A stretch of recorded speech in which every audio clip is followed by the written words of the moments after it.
Well, thank you very much. It's been a very interesting debate.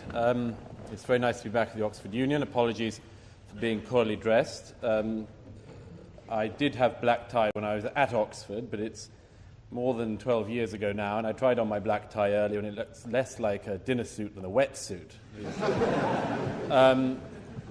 But notwithstanding my dress, I would like to tackle some of the things that have not been tackled, and answer some of the speeches that have already come from both sides, and to address what I think is an issue we have to take seriously, because it's about our future as a country and a society, and it's, in my opinion, not going to be easy, and it's going to require quite a lot of fairly clear, tough, frank thinking. Let me first of all give you some facts. We have to start this off from the facts.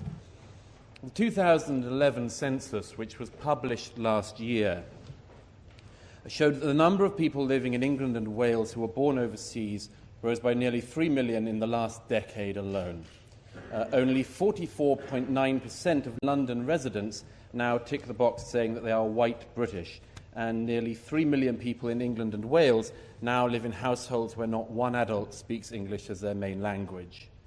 23 of London's 33 London boroughs, in 23 of those 33 London boroughs, people who identify themselves as white Britons are now in a minority. A spokesman, by the way, for the Office of National Statistics hailed that as diversity, but I can assure you that some of those boroughs are not diverse at all. On the matter of the rate of immigration, let's just clear up something. Nobody on my side, I certainly am not against immigration, and that is not what the motion is about. And you can reinvent it however much you want, but that's not what it's about. It's that there has been too much.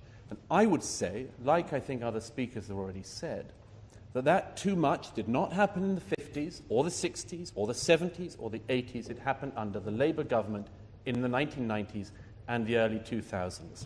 There is a motif that this country has always been a nation of immigrants. That is not true. It is not true. For most of this country's history, there was a very homogeneous group of people on these islands. And the idea that what is happening now is what has always happened is simply a fib, and you have to look to this. The Huguenots are always given as an example, a very good example, and a group that 50,000 Huguenots came to this country in the period of the 1680s onwards. Now, 50,000 Huguenots over the period of years was equal to about 2 months of immigration in the 1990s. 50,000 was about 2 months. The Ugandan Asians expelled by Idi Amin, which this country, I think, rightly took in, numbered 30,000 people. 30,000 people by the late 1990s was 6 weeks of immigration. So my point to you, first of all, is that the speed and the rate matters, and it matters for a reason which I am going to come back to in a moment. But first, let me mention some of the arguments that have come up which do need answering about this.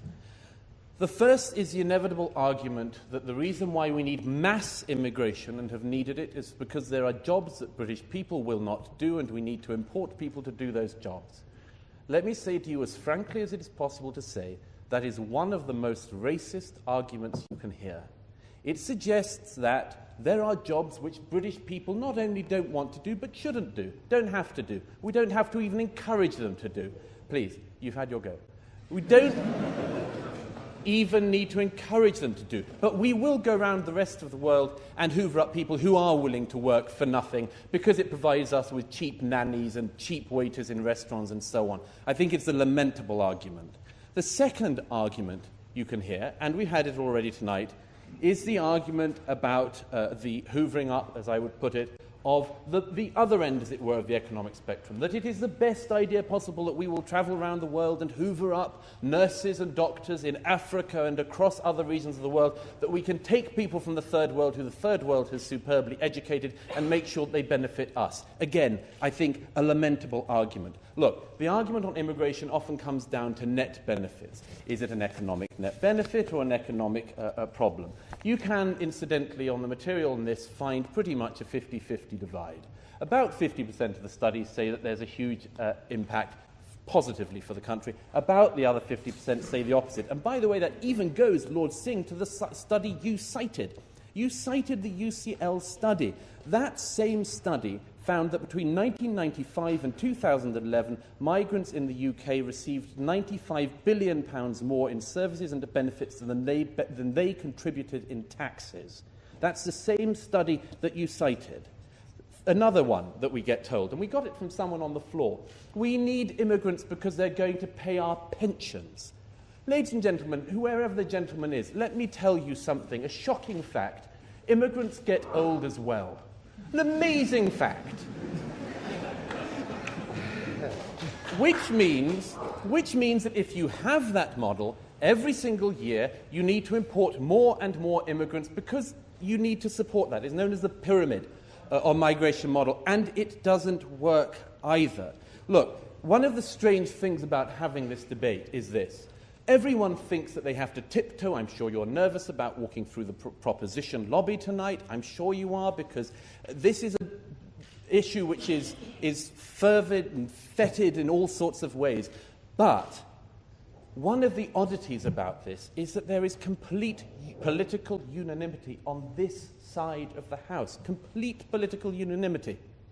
Jack Straw, who was one of the Labour ministers who presided over that catastrophic period of too fast immigration, now says, he said it in November of last year, that it was a spectacular mistake. That's his words, a spectacular mistake.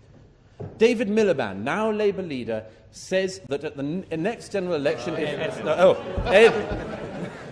Very easily done. Apologies.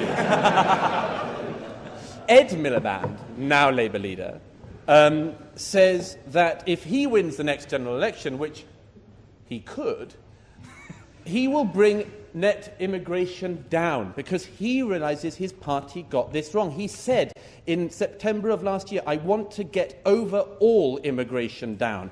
David Cameron, Nadim's party leader, the man who would be properly Prime Minister, perhaps in 2015, said in his speech last year, on 25th of March, he said, contra, Nadim, to your argument, quote, under the previous government, immigration was far too high and the system was badly out of control. Net migration needs to come down radically. That's the words of the Prime Minister. This is not an outrider argument. It's what all the main political parties now say. They say it because it's what the public think.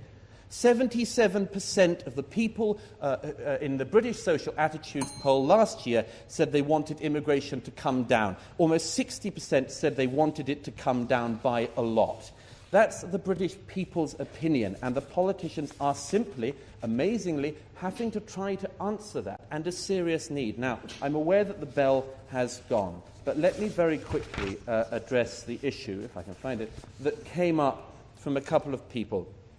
And this is the key thing I really wanted to mention, if I may have a moment. This issue of our values. I hate hearing this, we don't know who we are. Because quite often it leads to the thing of, we're not anything. Britain isn't anything. Britain never existed. It's not an identity, and so on. One of the reasons you hear that is because it is an attempt, I think an honest and a decent attempt by people to answer a real question.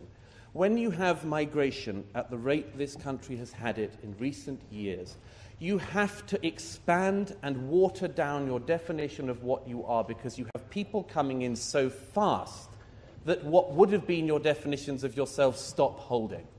If you asked somebody 50 years ago, what is Britishness? What are British values? They would have said it very clearly. They are epitomised in a set of historic institutions, in the institutions of Parliament, in the institutions of trial by jury and the High Courts, in the great schools and universities. They would have said the monarchy. They would have said the Church of England. Why is it now that we have this big, endless debate? Who are we? What are we? It's because we want to welcome people, but it's happened so fast, we have to end up doing things like saying Britishness is about fair play or being nice to people. Everyone wants to be nice to people. Very few people would say our identity as a country is being mean to people. But we water it down because it's what we think we have to do, and in a way we're right.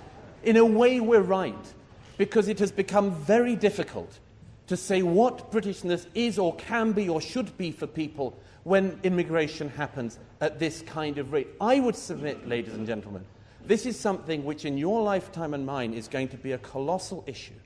Migration does bring all sorts of benefits.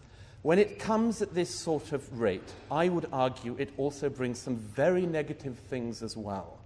And one of the things that is that people of this country, including many, many immigrants, and I'll finish on this, many immigrants, including first and second generation immigrants, now say there is a problem with the speed of immigration because it changes the country. It is all very well to say that we are open to people who share our values. But if our values water down and the people who come here come at the rate they have, it is not surprising that we will end up arguing for immigration as an economic thing, because we will be giving up our culture, we will be giving up our identity, and we will be saying what some people now do say, which is that the peoples of Britain and Europe have lost their place in the world. I think it is right for people to have a place they call home, an identity that they're proud of. I think it for all people around the world, and I think it for the people of this country. And I hope tonight you can vote to say you think that too. Thank you.